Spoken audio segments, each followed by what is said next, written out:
நாம இன்னைக்கு பார்க்க போறது இப்ப ரீசெண்டா ரிலீஸ் ஆன ரைட் 2ங்கிற ஒரு ஹிந்தி மூவி தாங்க. முதல் பார்ட்ல இருந்து 2 3 கேரக்டர்ஸ் இதுல வருவாங்க. அவங்க கூட இந்த பார்ட்ல சின்ன சின்ன கனெக்டிவிட்டி தான் இருக்கும். அதனால நீங்க ரைடு முதல் பார்ட் பார்க்கலனாலும் இதை நீங்க டைரக்டா பார்க்கலாம். வாங்க இப்ப கதைக்குள்ள போகலாம். படத்தோட ஓப்பனிங்ல 1989 ராஜஸ்தானை காட்டுறாங்க.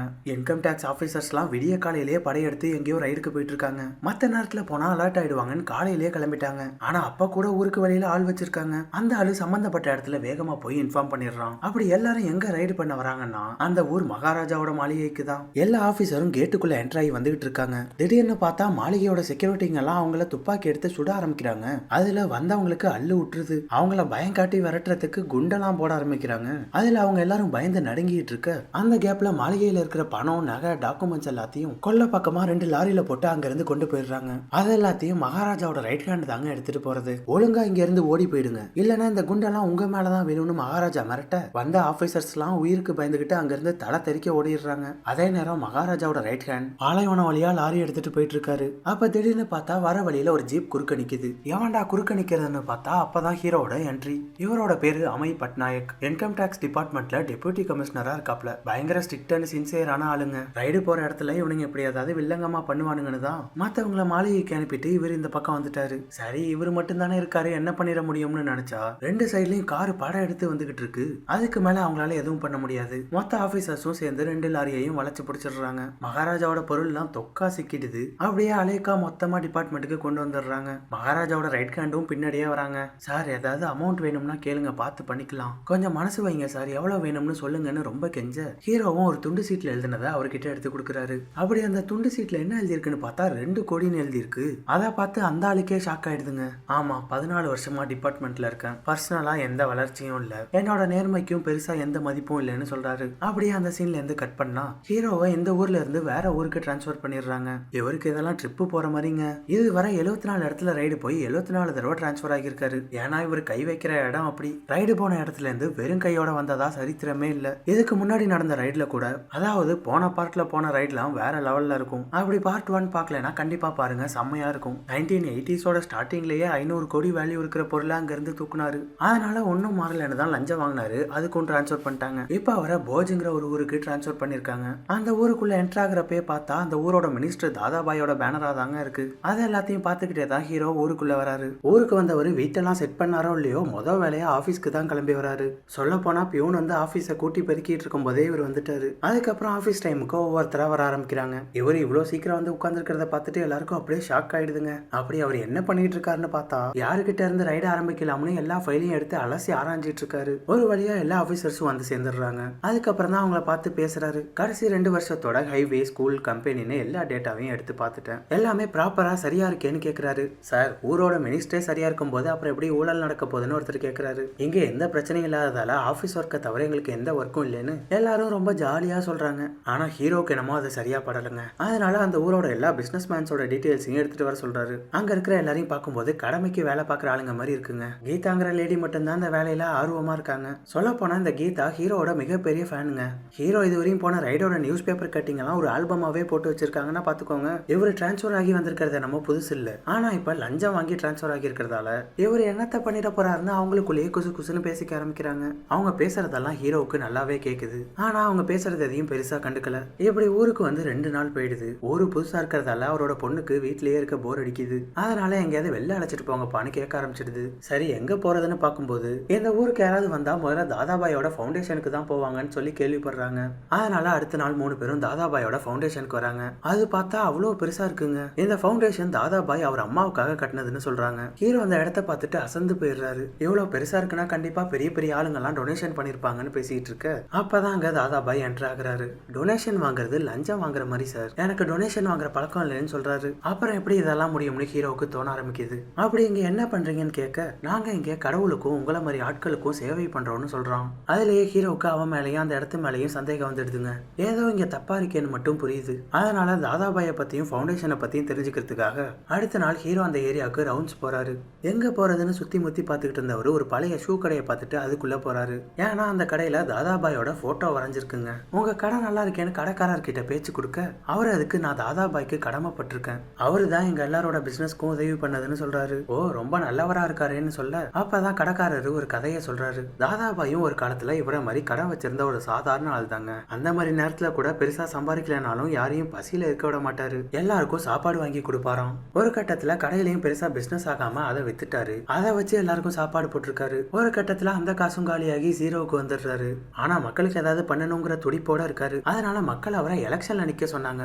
ஜெயிச்சு பதவிக்கு வந்து அதிகாரப்பூர்வமா எல்லாத்தையும் பண்ண சொன்னாங்க. அவரும் மக்கள் பேச்சை கேட்டு எலெக்ஷன்ல நிக்கிறதுக்காக மினிஸ்டர் கிட்ட போய் பேசினாரு. ஆனா அவரு எங்க வந்து யாரு கிட்ட பேசுற, உனக்கு எலெக்ஷன்ல நிக்க என்ன தகுதி இருக்கு அப்படின்னு செருப்பெல்லாம் தலையில வச்சுக்கிட்டு போக சொல்லி அவரை அசிங்கப்படுத்தி அனுப்பியிருக்காங்க. இதனால கொந்தளிச்ச மக்கள் அவரை தனியா நிக்க சொல்லி இருந்திருக்காங்க. அவரும் அந்த மக்களை நம்பி நின்னாரு. அவரு நின்ன இடத்துல சிஎம்ஐய தோக்கடிச்சு ஜெயிச்சிருக்காரு. ஆனா சிஎம் அவரோட மெஜாரிட்டியை தக்க வச்சுக்கிறதுக்கு தாதாபாயோட உதவி தேவைப்பட்டிருக்கு. வேற வழி இல்லாம அவன்கிட்ட உதவி கேட்டு வந்து நிக்க அவனை அசிங்கப்படுத்தின மாதிரியே அவரையும் அசிங்கப்படுத்தி மன்னிப்பு கேட்க சொல்லியிருக்கான். அவரும் கொஞ்சம் கூட கூச்சமே இல்லாம கட்சிக்காக அந்த மாதிரி பண்றாரு. அவனோட தேவை இருக்குன்னு தெரிஞ்சா சும்மா இருப்பானா? தாதாபாய் சிஎம் மூலமா ஹோம் மினிஸ்டராவே ஆயிடுறான். மினிஸ்டர் ஆன உடனே அந்த ஃபவுண்டேஷனை கட்டியிருக்கானா. அது மூலமா நிறைய பேருக்கு வேலையும் சாப்பாடும் கிடைச்சிட்டு இருக்கு. அதுல இருந்து மக்கள் சேவை தான் அவனோட மூச்சுன்னு சொல்றாரு. அது மட்டும் இல்லாம இன்னும் அவனை பத்தி விசாரிக்கிறப்ப தாதாபாயும் நேகாங்கிற ஒரு பொண்ணு லவ் பண்ணிட்டு இருந்ததா தெரிய வருது. ரெண்டு பேரும் லவ் பண்ணி கல்யாணம் வரையும் வந்துட்டு, ஆனா கல்யாணத்துக்கு கொஞ்ச நாள் முன்னாடி ட்ரெயின் ஆக்சிடென்ட்ல இறந்துட்டாங்கன்னு தெரியுது. இந்த தாதாபாயை பத்தி விசாரிச்சுட்டு இருக்கப்ப ஒரு நாள் ஹோலி பண்டிகை வருது. அன்னைக்கு ஹீரோ வீட்டுல சின்னதா ஒரு பார்ட்டி வைக்கிறாங்க. அவங்க இந்த ஊருக்கு புதுசுங்கிறதால இந்த பார்ட்டியால பாப்பாவுக்கு ஃப்ரெண்ட்ஸ் கிடப்பாங்க. அதே மாதிரி ஒய்ஃபுக்கும் அங்க அக்கம் பக்கத்துல ஃப்ரெண்ட்ஸ் கிடப்பாங்க. அதே நேரம் ஹீரோவுக்கும் அவர் டீம்மேட்ஸ் கூட பாண்டிங் ஆகும்னு அது மாதிரி பண்றாங்க. அப்படி எல்லாரும் என்ஜாய் பண்ணிட்டு இருக்க அப்ப ஹீரோவுக்கு ஒரு கால் வருது. யார் கூப்பிட்டா என்ன விஷயம்னு நமக்கு தெரியலங்க. ஆனா யார்கிட்டயும் சொல்லாம கொள்ளாம அங்க இருந்து கிளம்பிடுறாரு. இருந்தாலும் திரும்ப கொஞ்ச நேரத்திலே வந்து கேஷுவலா பார்ட்டியில ஜாயின் ஆயிக்கிறாரு. அன்னைக்கு பார்ட்டியில இருந்து கட் பண்ணா அடுத்த நாள் ஒரு விவசாய நிலத்துக்கு வராரு. இது தாதாபாய் சம்பந்தப்பட்ட இடமா இருக்கும் போல. அந்த நிலத்தை சுத்தி முத்தி பாக்குறாரு. அங்க ஒரு இடத்துல மட்டும் எதுவுமே விளைச்சல் பண்ணாம காஞ்ச கரும்பு மட்டும் இருக்கு. பக்கத்துல இருக்கிறவங்களை கூப்பிட்டு கேட்கும் போது இந்த நிலத்தோட ஓனர் விக்ரம்ங்கிற ஒருத்தர்னு தெரிய வருது. அவரு எல்லா வருஷமும் ஒரு இடத்துல அறுவடை பண்ண மாட்டாராம். கேட்டா அப்படி பண்ணாதான் நல்லது நடக்கும்னு சொல்லுவாராம். அறுவடை பண்ணாதான் எல்லாருக்கும் நல்லது. இவர் என்னடானா இந்த மாதிரி சொல்றாருன்னு சொல்லிட்டு போறாங்க. அதுல ஹீரோவுக்கு இன்னும் சந்தேகம் அதிகமாயிடுதுங்க. அன்னைக்கு நைட்டே எல்லாரையும் ஆபீஸ்ல அசம்பிள் ஆக சொல்றாரு. அவர் சொன்ன மாதிரியே எல்லாரும் வந்து சேர்றாங்க. எதுக்கு இந்த நேரத்துல வர சொல்லிருக்காருன்னு எல்லாரும் குழப்பத்துல இருக்க எல்லார்கிட்டையும் ஹீரோ ஒரு கவரை கொடுக்கறாரு. அதுல தாங்க எங்க ரைடு பண்ண போறோம்னு சொல்லிருப்பாங்க. எல்லாரும் உடனே அதை திறந்து பாக்குறாங்க. பார்த்தா அதுல தாதாபாய்னு போட்டிருக்கு. அதை பார்த்து மொத்த ஆபீசர்ஸும் அதிர்ச்சி ஆயிடுறாங்க. அப்பதான் ஹீரோ ஒரு விஷயத்த சொல்றாருங்க. மகாராஜாவோட ரைட் ஹேண்ட் கிட்ட 2 கோடி கேட்டிருந்தாருல, அவரும் இவருக்கு காசு எடுத்துட்டு வந்து கொடுக்கறதுக்காக வேகமா அங்க இருந்து கிளம்பிருக்காரு. பின்னாடியே இன்கம் டாக்ஸ் டீம்ல இருந்து ஹீரோவோட ஆளும் ஃபாலோ பண்ணிட்டு போயிருந்திருக்காருங்க. இருந்தாலும் அவர் போய் காசு எடுத்துட்டு வர வரையும் எதுவும் பண்ணாம அவரை ஃபாலோ மட்டும் பண்ணிட்டு இருக்காங்க. முதல்ல ரைட் ஹேண்ட் கொடுத்த 2 கோடியை வாங்கிக்கிறாங்க. அதுக்கப்புறம் அவர் காசு எடுத்துட்டு வந்த இடத்துல இருந்தவனை தூக்கிருக்காங்க. அவன் கிட்ட அந்த காசை பத்தி கேக்குறப்பதான் அதெல்லாம் போஜுங்கிற ஊர்ல இருந்து வருதுன்னு தெரியுது. அங்க இருந்து கைமாறுதுன்னா கண்டிப்பா போஜோட மினிஸ்டர் தாதா கிட்ட இருந்து தான் வரணும். ஏன்னா தாதாபாயும் மகாராஜாவும் ஃப்ரெண்ட்ஸ்னு அவனே சொல்றான். ஆனா தாதாபாயும் இதுக்கு பின்னாடி இருக்கான்னு எந்த ப்ரூஃபும் கிடையாது. அதை ப்ரூஃப் பண்றதுக்கு தான் லஞ்சம் வாங்கினதா சொல்லி வாண்டடா டிரான்ஸ்பர் கேட்டு வாங்கியிருக்காரு. அது மட்டும் இல்லாம ஊருக்கு வந்தவனே முதல் வேலையா தாதாபாயோட ஹோட்டலுக்கு தான் நார்மலா கஸ்டமர் மாதிரி வந்திருக்காரு. அப்படியே கேஷுவலா ஹோட்டலோட ஓனர் யாரு என்னன்னு ஹோட்டலை பத்தி விசாரிச்சுட்டும் போயிருக்காரு. ஒரு நாள் நைட்டு ஹீரோ யாருக்கும் தெரியாம தாதாபாயோட ஃபவுண்டேஷனுக்கு வந்துட்டு போயிருக்காரு. ஃபவுண்டேஷன் வாசல்லையே கை சிம்பிள்ல ஒரு சிலை இருக்குங்க. அதை பார்த்து சந்தேகப்பட்டவர் அதை சுரண்டி எடுத்துட்டு போய் செக் பண்ணி இருந்திருக்காரு.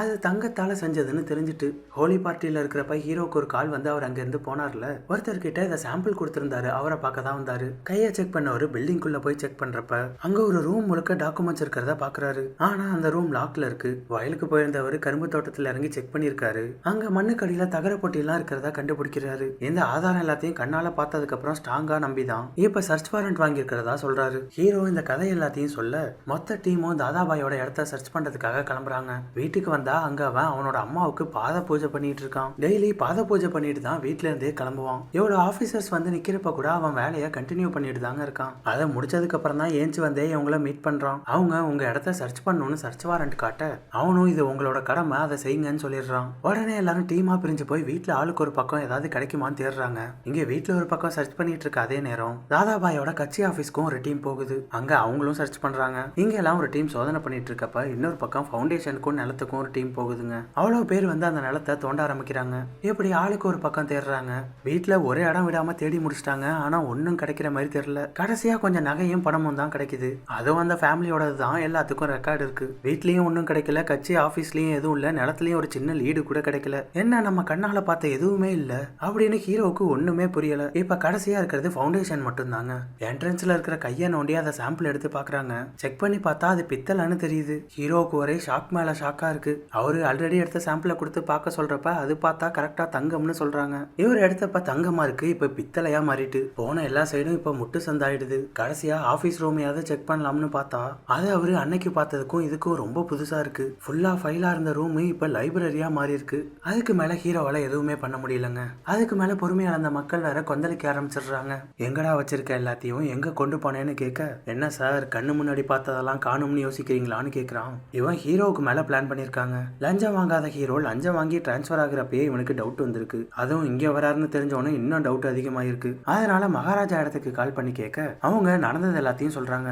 அதோட போன பார்ட்ல வந்தா டாவுஜி அரெஸ்ட் ஆன கதை வேற இவனுக்கு நல்லாவே தெரியும். அதான் முன்னாடியே உஷாராயிட்டான். ஹீரோ ஊருக்கு வந்தோடனே இவனோட இடத்தெல்லாம் நோட்டம் விடுறதுக்கு வந்தா ஹீரோ இந்த ஊருக்குள்ள வந்ததுல இருந்தே இவன் ஆளுங்க ஹீரோவை ஃபாலோ பண்ணிட்டு இருக்காங்க. ஹோட்டலுக்கு வந்தது, வயலுக்கு வந்தது, நைட்டு ஃபவுண்டேஷனுக்கு வந்ததுன்னு எல்லா இடத்துலயும் அவரை ஃபாலோ பண்ணிட்டு தான் இருந்திருக்காங்க. அவரு எல்லா இடத்துக்கும் வந்துட்டு அந்த பக்கம் போனதுக்கு அப்புறம் இவங்க இந்த பக்கம் எல்லாத்தையும் மாத்திருக்காங்க. இப்ப இவருக்கு பல்பா இருக்கு. தாதாபாயோட எந்த இடத்துலயும் எதுவும் கிடைக்கல. இப்ப மக்கள் கூட்டம் வேற கூட்டிட்டு அந்த இடமே கொந்தளிச்சிட்டு இருக்குங்க. நீங்க வெளில போறப்ப மக்கள் என் மேல இருக்கிற பாசத்துல உங்களை ஏதாவது பண்ணிடுவாங்க, அதனால நானே கூட வரேன்னு அவனே எல்லாரையும் வெளில அழைச்சிட்டு வரான். அப்ப ஒரு பெருசு வேற ஹீரோ மேல வந்து மோதுறாருங்க. மேல போற ஸ்டேஜ்ல இருந்துகிட்டு என் மேல வந்து மோதுறியேன்னு அவரை பார்த்தபடியே அங்க இருந்து போயிடுறாரு. ஹீரோ இப்படி தேவையில்லாம அவ்வளவு பெரிய இடத்துல கைய வச்சது, அந்த இடத்துல அவ்வளவு மக்கள் கூடி பெரிய பிரச்சனை ஆச்சுன்னு எல்லாத்துக்கும் சேர்த்து அவரை சஸ்பெண்ட் பண்ணிடுறாங்க. ஹீரோவுக்கு இது மிகப்பெரிய அடியா போயிடுதுங்க. இவரு சஸ்பெண்ட் ஆகி வெளில போற அதே நேரம் போன பார்ட்ல இவரால உள்ள போன டாவுஜி ரிலீஸ் ஆகி வெளில வராரு. ஹீரோ ரைடு போய் வெறுங்கையோட வந்தது, அதுக்கும் மேல அவரு சஸ்பெண்ட் ஆனதுன்னு எல்லாத்தையும் கேட்டு இவருக்கு பயங்கர ஹாப்பி ஆகுது. இன்னொரு பக்கம் ஹீரோவுக்கு ஒரு பாக்கெட்ல இருந்து ஒரு துண்டு சீட்டு கிடைக்குதுங்க. அதுல நேகா ரயில்வே டிபார்ட்மெண்ட்னு எழுதிருக்கு. ஃபவுண்டேஷன்ல இருந்து வெளில வரும்போது ஒரு தாத்தா வந்து மோதினார்ல, அவரு தான் இதை வச்சிருப்பாரு போல. நேகாவை பத்தி செக் பண்ணி பாக்குறப்ப அவங்க ரயில்வே ஆக்சிடென்ட்ல இறந்துட்டாங்கன்னு தெரியுது. இத்தனைக்கும் அவங்க ரயில்வே டிபார்ட்மெண்ட்டை சேர்ந்தவங்க. இப்ப இந்த நேகாவை பத்தி தெரிஞ்சுக்கிறதுக்காக ஹீரோ அந்த டிபார்ட்மெண்ட்ல இருக்கிற ஒரு சிங்குக்கு கால் பண்ணி கூப்பிடுறாரு. அவங்க ரெண்டு பேரும் ஒரு இடத்துல நேர்ல மீட் பண்ணிக்கிறாங்க. ரயில்வேல இருந்துகிட்டு எப்படி அவ்வளவு அசால்ட்டா ரயில்வே ஆக்சிடென்ட்ல செத்தாங்கன்னு கேட்க அவர் அது ஆக்சிடென்ட் இல்ல தற்கொலைன்னு சொல்றாரு. தாதாபாய் அந்த பொண்ணு கூட பழகி தப்பா இருந்து ஏமாத்தி தான் அந்த வேலையை வாங்கி கொடுத்திருக்கான். இது எல்லாத்த பத்தியும் தெரிஞ்சுக்கிட்டவங்க எல்லாத்துக்கும் அவன் தான் காரணம்னு எழுதி வச்சுட்டு செத்துருக்காங்க. தாதாபாய்ங்கிறதால அந்த கேஸை நடத்தின போலீஸாலையும் எதுவுமே பண்ண முடியல, அப்படியே விட்டுட்டாரு. அதனால கேஸும் அப்படியே ஆக்சிடென்டாவே க்ளோஸ் ஆயிட்டு அவன் தில்லாலங்கடியா மட்டும் இல்லாம பிளே பாயா வேற இருப்பான் போல. நிறைய பேர் கூட அப்படி இருந்து ஏமாத்தி இருக்காங்க. அது எல்லாத்தையும் தெரிஞ்சுக்கிட்ட ஹீரோ அந்த ஊர்ல இருந்து வேலைக்கு சேர்ந்தவங்க லிஸ்ட் எல்லாம் கேட்கறாப்ல. அதுக்கு நீ நம்ம பேட்ச்மேட் வினய தான் பார்க்கணும், அவன் கிட்ட தான் கிடைக்கும்னு சொல்றாரு. சிங்கு சொன்ன மாதிரியே வினய் கிட்ட இதை பத்தி கேட்க ரெண்டு பேரும் ஒரு இடத்துல மீட் பண்றாங்க. ஹீரோ கேட்ட எல்லா டாக்குமெண்ட்டையும் கொடுக்குறாரு. ஆனா அது யாருன்னு நமக்கு காட்டல. லிஸ்ட்டை வாங்கிட்டு வந்தவர் அதுல இருக்கிற பொண்ணுங்களுக்கு எல்லாம் கால் பண்றாரு. அவங்க கிட்ட கோர்ட்ல தாதாபாயை பத்தி உண்மையை சொல்ல சொல்லி கேட்கிறாரு. ஆனா அதுல அவங்களோட விஷயமும் தெரிஞ்சு குடும்பத்தோட மானமே போயிடுமோன்னு நினைச்சு யோசிச்சு பயப்படுறாங்க. அதனால யாருமே முன் வர மாட்டாங்க. அதே சமயம் ஹீரோ அவரோட பழைய டீமால் கிட்ட ஒரு பத்திரத்தை கொடுத்து அதோட டீடைல்ஸ் கேட்கிறாரு. அவரு அதை கொடுத்து செக் பண்ணி பார்த்ததுல அந்த இடம் முதல்ல நேகாவோட பேர்ல இருந்து வேற வேற ஆளுங்க நிறைய பேருக்கு மாறி இருக்குன்னு சொல்றாரு. ஆனா இதை மட்டுமே வச்சு ஹீரோவால ப்ரூஃப் பண்ண முடியாது. அதோட இப்ப ஒரு டியூட்டிலயும் இல்ல. அதனால தேவேந்தர்ங்கிற ஒரு வக்கீல பாக்குறதுக்காக வராரு.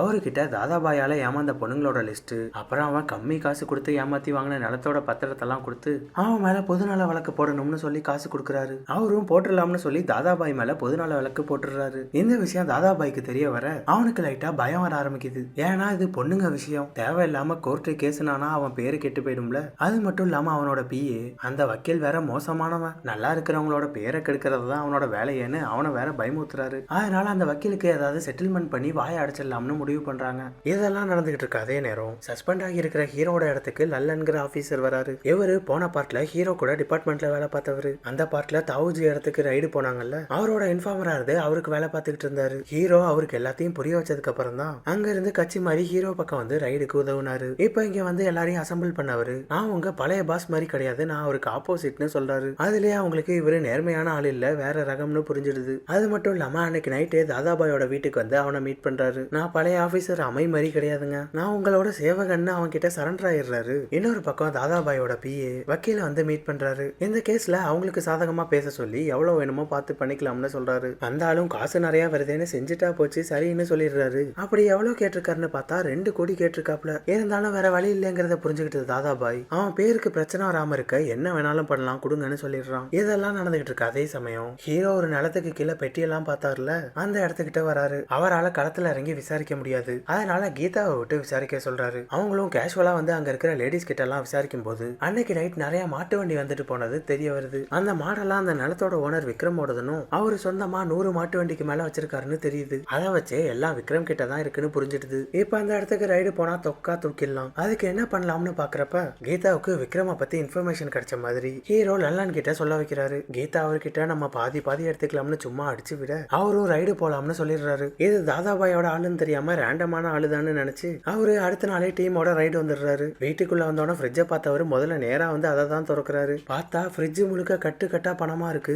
இது வரையும் எத்தனை ரைடு போயிருப்பாரு. அதான் கரெக்டா கண்டுபிடிச்சிட்டாரு. சார் எதா இருந்தாலும் தனியா போய் பேசிக்கலாம்னு அந்த ஆளு கூப்பிடுறான். ஆனா இவரே அவனை கண்டுக்கிறதாவே இல்ல. அடுத்து வீட்டுல இருந்து வெளில வந்து மாட்டு கொட்டாயில இருக்கிற வைக்கோல் எல்லாம் எடுத்தா ஹீரோ நினைச்ச மாதிரியே மொத்த பெட்டியும் அங்கதாங்க இருக்கு. திறந்து பார்த்தா அவ்வளவு பெட்டியும் ஃபுல்லா பணமும் நகையுமா இருக்கு. மொத்தமா வலிச்சு எடுத்துட்டு போயிடுறாங்க. இந்த விஷயம் தாதாபாய்க்கு தெரிய வர அவருக்கு விஷயத்தை கேட்டு மொழி பிதுங்கி போயிடுது. ஆனா லல்லனுக்கு அவர் சீஸ் பண்ணது இவனோட பொருள்னு தெரியாது. அதை கேள்விப்பட்ட உடனே நேரா தாதாபாய் கிட்ட வந்து அவன் காலில் விழுந்துடுறாரு. உங்களோடதுன்னு தெரியாம கை வச்சுட்டேன்னு மன்னிப்பு கேட்க அவனும் இவர் தெரியாம பண்ணிட்டாருன்னு பொழைச்சு போகட்டுன்னு விட்டுடுறான். ஆனா இனிமே இந்த ஊர்ல எந்த ரைடா இருந்தாலும் என் கிட்ட சொல்லிட்டு தான் நடக்கணும்னு ஆர்டர் போடுறான். அதே நேரம் இந்த வக்கீல் வேற காசு கேட்டு தொல்லை பண்ணிக்கிட்டே இருக்கான். பிஏ அதை வந்து தாதாபாய் கிட்ட சொல்ல அவனோட தம்பி கிட்ட நம்ம கலெக்டர் கமல் கிட்ட சொல்லி வச்சிருக்கேன், அவர்கிட்ட இருந்து வாங்கிட்டு போய் கொடுத்துருன்னு சொல்றான். தம்பியும் அவன் சொன்ன மாதிரியே கலெக்டர் கமல் கிட்ட வரான். அவரு வீட்டு மொட்டை மாடிக்கு போய் வேகமா தண்ணி தொட்டியை திறக்கிறாரு. என்னடான்னு பார்த்தா அந்த தண்ணி தொட்டி ஃபுல்லா பணமா இருக்கு. தம்பியும் கலெக்டரும் சேர்ந்து அந்த காசு எல்லாத்தையும் எடுத்துட்டு இருக்கு. கரெக்டா அங்க வந்து ஆபீசருங்க எல்லாம் அவங்க 2 பேரையும் சுத்து போட்டுடுறாங்க. முதல்ல நிலத்துல இருந்தது இப்ப தண்ணியில இருந்ததுன்னு எல்லாம் வரிசையா மாட்டிட்டு இருக்கு. இதுல தாதாபாய் செம்ம காண்டாயிடுறான். ஆனா இதெல்லாம் எப்படி கரெக்டா நடக்குதுன்னு அவனுக்கு சுத்தமா புரியலங்க. அப்பதாங்க ஒரு ட்விஸ்ட். எல்லாமே தாதாபாயோட பிஏ தாங்க ஹீரோக்கு இன்ஃபார்ம் பண்ணிட்டு இருந்திருக்காரு. சிங் அவங்களோட பேட்ச்மேட் வினய்னு ஒருத்தரை சொல்லியிருந்தாருல, ஒருத்தர் கூட ஹீரோக்கு ஃபைல் எடுத்துட்டு வந்து கொடுத்தாரு. அது வேற யாரும் இல்ல, தாதாபாயோட பிஏ தாங்க. இவரு தான் ஹீரோக்கு எல்லா இன்ஃபர்மேஷனையும் கொடுத்திருக்காரு. இது தெரியாம தாதாபாய் இன்னும் மண்டையை போட்டு பிச்சுக்கிட்டு இருக்கான். சரி இந்த வக்கீலுக்கு காசை கொடுத்து செட்டில் பண்ணுவோம்னு பிஏவை விட்டு வக்கீல் அவங்களோட ஃபார்ம் ஹவுஸ் அழைச்சிட்டு வர சொல்றான். ஃபார்ம் ஹவுஸ்க்கு வந்த 2 பேரும் தாதாபாய்க்காக வெயிட் பண்ணிட்டு இருக்க பார்த்தா அங்க இன்கம் டாக்ஸ் டீம் தான் வருது. பிஏ ஹீரோக்கு சொல்லி ஹீரோ டிபார்ட்மெண்ட்ல சொல்லி டிபார்ட்மெண்ட்ல இருந்து இங்க வந்திருக்காங்க. சும்மா கன்ஃபார்ம் பண்ணிக்கிறதுக்காக தான் பிஏவை லாயர் அழைச்சிட்டு வர சொல்லியிருக்கான். இப்ப அவரு தான் கன்ஃபார்ம் ஆயிடுது. அவரை தூக்கிட்டு வந்து அவன் ஆளுங்களை வச்சு அவரை உரிச்சு எடுக்கிறான். அவரும் என்ன விட்டுருங்கன்னு எவ்வளவோ கெஞ்சி பாக்குறாரு. ஆனா இவன் அவரை விடுற மாதிரி இல்லங்க, நல்லா வெளுத்து வாங்குறான். அதுக்கப்புறம் வக்கீலுக்கு ஒரு வழியா பணத்தை கொடுத்துறாங்க. 2 கோடி சொன்னவன் 5 கோடியாவே கொடுக்குறான். அப்படியே கட் பண்ணா அடுத்த நாள் இந்த கேஸ் கோர்ட்டுக்கு வருது. அந்த வக்கீல் தாதாவுக்கு சாதகமா பேசுவாருன்னு பார்த்தா டக்குன்னு பல்ட்டி அடிச்சிடுறாரு. 2 கோடி இல்ல 5 கோடியே தரேன்னு சொல்லியிருந்ததை ரெக்கார்ட் பண்ணியிருந்திருக்காரு. அதை கோர்ட்ல போட்டும் காட்டிடுறாரு. இதை இவன் கண்டிப்பா எதிர்பார்த்திருக்க மாட்டான். அதான் ஆளு பயங்கர ஷாக் ஆயிடுறாங்க. அவன் கிட்ட ஏமாந்த பொண்ணுங்களோட லிஸ்ட் எல்லாம் டீடைலோட சப்மிட் பண்றாரு. அது மட்டும் இல்லாம அவன் எக்ஸோட பேர்ல இருந்த இடத்த இப்ப எப்படி எல்லாம் பிரிச்சு வச்சு மெயின்டைன் பண்றாங்கன்னு எல்லாத்தையும் சொல்லிடுறாரு. அதோட அவன் கொடுத்த பணத்தையும் கோர்ட்ல சப்மிட் பண்ணிடுறாரு. இப்ப தாதாவுக்கு எதிராக நிறைய ஆதாரம் சேர்ந்துடுது. அது எல்லாத்தையும் பார்த்த நீதிபதி இந்த கேஸுக்கு ஒரு விசாரணை கமிஷன் அமைச்சு விசாரிக்க சொல்லி ஆர்டர் போட்டுறாரு. அதுக்கு மேல தாதாபாயால எதுவுமே பண்ண முடியல. எல்லா சைடும் லாக்கு. இப்ப என்னதான் பண்றதுன்னு மண்டை காஞ்சு போய் உட்கார்ந்துருக்காங்க. அப்பதான் லல்லன் அவனை பாக்குறதுக்காக வராரு. மேல இடத்துல போஜ் ஃபுல்லா சோதனை பண்ண சொல்லி பிரஷர் பண்றாங்க. சார் ஒண்ணு எல்லாத்தையும் எங்க பதுக்கி வச்சிருக்கீங்கன்னு என்கிட்ட சொல்லிடுங்க, அங்க நான் ரைடு நடக்காம பாத்துக்கிறேன். இல்லைன்னா நீங்களே எல்லாத்தையும் எங்கேயாவது மாத்தி வச்சிருங்கன்னு ஐடியா கொடுக்குறாரு. தாதாபாயும் அவர் சொல்றது சரிதான் அதை பத்தி யோசிக்கிறான். அதுக்கப்புறம் இன்கம் டாக்ஸ் டிபார்ட்மெண்ட்ல ஹீரோக்கான விசாரணை நடக்குது. ஹீரோ தாதாபாய்க்கு எதிராக இருக்க எல்லா ஆதாரத்தையும் சப்மிட் பண்றாரு. சஸ்பெண்ட் எடுத்து விட்டு கொஞ்சம் டைம் கொடுத்தா ப்ரூஃப் பண்ணிடுறேன்னு ரெக்வஸ்ட் பண்ணி கேட்கிறாரு. அப்படி ப்ரூஃப் பண்ண முடியலன்னா என்ன பண்றதுன்னு கேட்க, அப்படி முடியலன்னா இதான் என்னோட கடைசி ரைடா இருக்கும்னு சொல்றாரு. ஒரு வழியா ஹீரோட சஸ்பெண்டை கேன்சல் பண்ணிடுறாங்க. திரும்ப டியூட்டில ஜாயின் பண்ணவர் வழக்கம் போல ஆபீஸ்க்கு வராருங்க. அவர் வந்தோட தான் ஆபீஸ்ல இருக்கிறவங்களுக்கு ஒரு பெரிய ஷாக் காத்துக்கிட்டு இருக்கு. ஹீரோ தாங்க மேலதிகாரி கிட்ட ரெக்வஸ்ட் பண்ணி லல்லனா அவர் இடத்துக்கு அப்பாயிண்ட் பண்ணி இருந்திருக்காரு. ஏன்னா அவரு ஆல்ரெடி கரப்டடா இருந்தவரு. அதான் அவரை வச்சு தாதாபாய மூவ் பண்ணிருக்காரு. இப்பதாங்க ஆபீஸ்ல இருக்கிறவங்களுக்கு எல்லாம் இந்த விஷயம் தெரியுது. கீதாவுக்கு கூட இப்பதான் இதெல்லாம் தெரியுது. லல்லன் வேற தாதாபாய் கிட்ட எல்லாத்தையும் எங்கேயாவது இடமாத்தி வச்சிருங்கன்னு சொல்லிட்டு வந்தாருல. அவர் சொன்ன மாதிரியே தாதாபாயும் அவன் பதுக்கி வச்சிருந்த எல்லாத்தையும் வெளில எடுத்துட்டு வந்து ஹோட்டல்ல வந்து திரும்பி பதுக்கி வைக்கிறான். அவனுங்க ஹோட்டல்ல லோட இருக்கிற மாதிரி இறக்கிறத லல்லன் பாத்துடுறாரு. அப்புறம் அடுத்து என்ன, முதல் வேலையா ஹோட்டலுக்கு தான் ரைடு வராங்க. ஹீரோ ரைடு வந்திருக்க அதே ஹோட்டல்ல தான் தாவுஜியும் தங்கி இருக்காரு. அவர் அங்க இருந்து கிளம்பும் போது ஹீரோவும் அவரும் நேருக்கு நேர் மீட் பண்ணிக்கிறாங்க. இந்த ஆளு இன்னும் ரிலீஸ்லாம் ஆகல, பரோல்ல தாங்க வந்திருக்காரு. திரும்ப ஜெயிலுக்கு தான் கிளம்பி போயிட்டு இருக்காரு. ஹீரோவுக்கு வாழ்த்துக்கள் சொல்லிட்டு அந்த இடத்த காலி பண்ணிடுறாரு. இப்ப ஹோட்டல் முழுக்க செக் பண்ணணும். ஆனா நிறைய ரூம்ல கெஸ்ட் இருக்காங்க. இருக்காங்க. அதனால அவங்க எல்லாரையும் வெளில கொண்டு வரதுக்காக ஃபயர் அலாரம் போட்டுவிட்டு ஹோட்டல்ல இருந்த மொத்த பேரையும் ரிசப்ஷன் ஏரியாவுக்கு கொண்டு வந்துடுறாங்க. அதுக்கப்புறம் தான் ஹோட்டலை செக் பண்ண ஆரம்பிக்கிறாங்க. ஆளுக்கு ஒரு டீமா பிரிஞ்சு செக் பண்ணிட்டு இருக்க லல்லன் அங்க பேண்ட்ரி ரூமா பாக்குறாரு. உடனே திறக்க சொல்லி உள்ள வந்தவர் அந்த பெட் எல்லாம் செக் பண்ண சொல்ல டீமும் அது எல்லாத்தையும் கிழிச்சு செக் பண்றாங்க. பார்த்தா எல்லா பெட்டும் ஃபுல்லா கட்டா பணமா இருக்கு. இன்னொரு பக்கம் பாத்ரூம்ல ஒரு குரூப் செக் பண்ணிட்டு இருக்காங்க. அங்க பாத்ரூம் பைப்பே தங்கத்துல இருக்குங்க. அது மாதிரியே மத்த பாத்ரூமையும் செக் பண்ணி பார்க்க முக்காவாசி பைப் தங்கத்துல தான் இருக்கு. எல்லாத்தையும் தூக்கிடுறாங்க. அப்படியே மத்த இடத்தெல்லாம் செக் பண்ணிட்டு போயிட்டு இருக்கப்ப ஒரு இடம் மட்டும் சம்பந்தம் இல்லாம பிளாக் ஆகி இருக்கிறத பாக்குறாங்க. ஹீரோ சிக்னல் காமிச்சோன்னா கீதா புடவையெல்லாம் மடிச்சு கட்டிட்டு வேகமா ஓடி வந்து பாஞ்சு இடிக்கிறாங்க. அதுல அந்த பிளாக்க உடைச்சுக்கிட்டு உள்ள வந்து விழுக அப்படியே அங்க பார்த்தா அது ஒரு தனி ரூமா இருக்கு. அந்த ரூம் முழுக்க அவ்வளவு பணமும் தங்கமுமா இருக்கு. அதை பார்த்து ஆபீசர்ஸே வாய பழந்துடுறாங்க. ஏன்னா அந்த அளவுக்கு இருக்குங்க. இங்க இதெல்லாம் நடந்துட்டு இருக்கு. அதே நேரம் டாவுஜி ஜெயிலுக்கு போறதுக்கு முன்னாடி சிஎம் வந்து மீட் பண்றாரு. தாதாபாய் எப்படியும் உள்ள போயிடுவான். நீங்க அவங்க கிட்ட இருக்கிற எம்எல்ஏ எல்லாம் எடுத்துக்கோங்கன்னு சொல்றாரு. சொன்னது மட்டும் இல்லாம தாதாபாயோட எம்எல்ஏ எல்லாம் விலைக்கு வாங்கி இவர்கிட்ட கொடுத்துடுறாரு. ரெண்டு பேரும் பேசிட்டு இருக்கும் போதே தாதாபாய் கிட்ட இருந்து சிஎம்க்கு கால் வருது. இந்த ரைடை நிறுத்த சொல்லுங்கன்னு சொல்றான். ஆனா சிஎம் டாவுஜி சொன்னதால எதுவும் என் கையில இல்ல, சென்ட்ரல் கிட்ட தான் பவர் இருக்குன்னு சொல்லிட்டு போனை வச்சிடுறாரு. அதை கேட்டு தாதாவுக்கு செம்ம காண்டாயிடுதுங்க. சிஎம்ஆல டாவுஜிக்கு ஏதோ பயன் இருக்கு போலங்க. அதான் இது எல்லாத்தையும் பண்ணிட்டு இருக்காரு. அதே நேரம் தாதாபாய் அடுத்து பிஎம்கே கால் பண்ணிடுறான். ஆனா விஷயம் தெரிஞ்சதால அதுக்குள்ள நம்ம போக வேணாம்னு பிஎம் போனையே எடுக்கல. அதை புரிஞ்சுக்கிட்ட தாதாவுக்கு கொலை வெறி ஆயிடுது. போனை போட்டு உடைக்க ஆரம்பிச்சிடுறான். இப்ப ரைட் நடந்துட்டு இருக்க ஹோட்டல்ல தாங்க தாதாபாயோட பிஏவை அடைச்சு வச்சிருந்திருக்காங்க. அவரை நல்லபடியா பார்த்தோன்னு தான் ஹீரோவுக்கு நிம்மதியா இருக்கு. கடைசியா தாதாபாய் அங்க வந்து சேர்றான். அந்த நேரத்துல தொண்டர்கள் கூட்டம் வர பயங்கரமா கூடிடுது. ரைடு வந்து அவங்களை எதிர்த்து போராட்டம் பண்ண ஆரம்பிச்சிடுறாங்க. இதெல்லாம் நடந்துட்டு இருக்க அதே சமயம் ஹீரோயின் தாதாவால ஏமாந்த பொண்ணுங்களெல்லாம் அவனோட வீட்டுக்கே அழைச்சிட்டு வந்துடுறாங்க. இவங்க ஒரு பக்கம் ஹீரோக்காக களத்துல இறங்கி வேலை பார்த்துட்டு தாங்க இருந்திருக்காங்க. எப்படியோ அந்த பொண்ணுங்க கிட்ட எல்லாம் பேசி புரிய வச்சிருக்காங்க. தாதாபாயோட அம்மா கிட்ட அவனை பத்தி எல்லாத்தையும் சொல்ல என் பிள்ளையா இப்படி பண்ணான்னு அவங்க நொறுங்கி போயிடுறாங்க. இங்க இந்த தாதாபாய் இப்ப கூட ஹீரோ முன்னாடி கூலா வந்து நிக்கிறாங்க. இங்க வந்ததுக்கு அப்புறம் தான் லல்லன் ஹீரோட ஆளுனே அவனுக்கு தெரியுது. இவன் மொத்தமா மாட்டியும் எப்படி அவன் அவ்வளவு கூலா இருக்கான்னு பார்த்தா அவனுக்காக அவ்வளவு மக்கள் இருக்காங்க. வந்த ஆபீசர்ஸ் எல்லாம் அவங்கள வச்சு அடிச்சே கொண்டுலாம்னு பிளான் போட்டுக்கிட்டு இருக்கான். நம்ம ஆளுங்களும் வெளில அப்படியே எட்டி பார்த்தா வெளியில அவ்வளவு பேர் இருக்காங்க. கார் எல்லாத்தையும் உடைச்சு எரிக்க ஆரம்பிச்சிடுறாங்க. இது இப்படியே போனா கலவரம் பெருசாகி ரெண்டு சைடும் பாதிப்பு ஏற்படும் அப்படின்னு ஹீரோவுக்கு புரியுது. அப்பதான் அவருக்கு ஒரு ஐடியா வருது. இங்க இருக்கிறதெல்லாம் மக்களுக்கு சேர வேண்டிய பணம் தானே, அது மக்கள் கிட்டே போய் சேரட்டும்னு சொல்றாரு. அப்படி அவர் என்ன சொல்ல வர்றாருன்னு பார்த்தா புடிச்ச பணத்தெல்லாம் மேல இருந்து தூக்கி வீச ஆரம்பிச்சிடுறாங்க. கலவரம் பண்ணிட்டு இருந்த மக்கள் பணத்தை பார்த்தோன்னா பணம்னு ஓடி வந்து அதை எடுக்க ஆரம்பிச்சிடுறாங்க. இங்க கொஞ்சம் பணத்தை காட்டி மக்களை டைவர்ட் பண்ணிட்டு பின்னாடி வழியா அவங்க சீஸ் பண்ண எல்லாத்தையும் ஏத்தி மொத்தமா அங்க இருந்து கொண்டு போயிடுறாங்க. கடைசியா ஃபவுண்டேஷன்ல இருந்த கை மட்டும் தாங்க பாக்கி. ஃபவுண்டேஷன் பின்னாடி ஒரு குளம் இருக்குங்க. பயபுல அவ்வளவு பெரிய தங்க கையா அதுல தாங்க பதுக்கி வச்சிருந்திருக்கான். அவ்வளவுதான், தாதாபாய் பதுக்கி வச்சிருந்த எல்லாத்தையும் தூக்கிட்டாங்க. எல்லாம் முடிஞ்சதுன்னு ஹீரோ டீமோட அங்க இருந்து கிளம்ப மொத்த மக்கள் கூட்டமும் நம்ம ஆளுங்களை தாக்குறதுக்காக வருது. எல்லாரும் உங்களை நெருங்கி வந்துகிட்டு இருக்கும்போது திடீர்னு குறுக்க ஒரு கார் வந்து நிக்குது. யாருன்னு பார்த்தா தாதாபாயோட அம்மாவும் ஹீரோயினும் வந்து இறங்குறாங்க. கூடவே அவனால ஏமாந்த பொண்ணுங்களையும் அழைச்சிட்டு வந்திருக்காங்க. அம்மா உள்ளுக்குள்ள பயங்கர வலியோட அவங்க பையனை ஒரு பார்வை பார்க்க அதுலயே தாதாபாய் கலங்கி போயிடுறாங்க. இந்த பாவத்துக்காக அம்மா அவங்க தலையில செருப்பு எடுத்து வைக்க போறாங்க. ஆனா தாதா வேகமா ஓடி வந்து அவங்கள தடுத்துடுறான். இப்படி பண்ணிட்டியடா, உனக்கெல்லாம் மன்னிப்பே கிடையாதுன்னு சொல்லிடுறாங்க. உடனே இவன் என்ன மன்னிச்சிருங்கம்மான்னு அவங்க காலிலேயே விழுந்துடுறான். ஆனா அவங்க புள்ள கிட்ட வேற எதுவுமே பேசாம அங்க இருந்து கிளம்பிடுறாங்க. இப்ப மக்களுக்கு தாதாபாய் எப்படிப்பட்டவன்னு தெரிஞ்சு போச்சு. அதனால அவங்களே இவனை சும்மா விடக்கூடாதுன்னு கொல்ல போக ஹீரோ அவங்க எல்லாரையும் தடுத்து அதிகாரத்தை நீங்க கையில எடுக்க கூடாதுன்னு அவனை போலீஸ் கிட்ட ஒப்படைச்சிடுறாரு. அவங்களும் தாதாபாய அரெஸ்ட் பண்ணிடுறாங்க. அவ்வளவுதாங்க, எல்லாம் முடிஞ்சது. அப்படியே அந்த சீன்ல இருந்து கட் பண்ணா இப்ப ஹீரோ அவரோட பாக்கெட்ல துண்டு சீட்டு வச்ச தாத்தாவை தேடி கண்டுபிடிச்சு அவரை பாக்கிறதுக்கு வந்திருக்காரு. இவரு வேற யாரும் இல்லங்க, நேகாவோட தாத்தா. எல்லாரும் தாதாவை பார்த்து பயந்துகிட்டு இருக்கும் போது நீங்க மட்டும்தான் அவனை தைரியமா எதிர்த்தீங்க. அப்பதான் உங்களால என் பேத்திக்கு நீதி கிடைக்கும்னு நம்புனேன், ரொம்ப நன்றின்னு சொல்றாரு. இன்னொரு பக்கம் தாதாபாய் ஜெயிலுக்கு வந்துடுறான். அவன் வந்திருக்க அதே செல்ல தாங்க தாவுஜியும் இருக்காரு. இங்க இருந்து எப்படி வெளில போகணும்னு தெரியுமான்னு தாவுஜி அவனுக்கு கை கொடுக்க ரெண்டு பேரும் கை கொடுத்துக்கிறாங்க. இதோட இந்த படம் முடியுதுங்க. இந்த வீடியோ எப்படி இருந்துச்சுன்னு கமெண்ட்ஸ்ல சொல்லுங்க. பிடிச்சிருந்தா லைக் போடுங்க. சேனலுக்கு புதுசா இருந்தீங்கன்னா சப்ஸ்கிரைப் பண்ணிட்டு பக்கத்துல இருக்க பெல் ஐக்கான மறக்காம தட்டி விட்டுருங்க.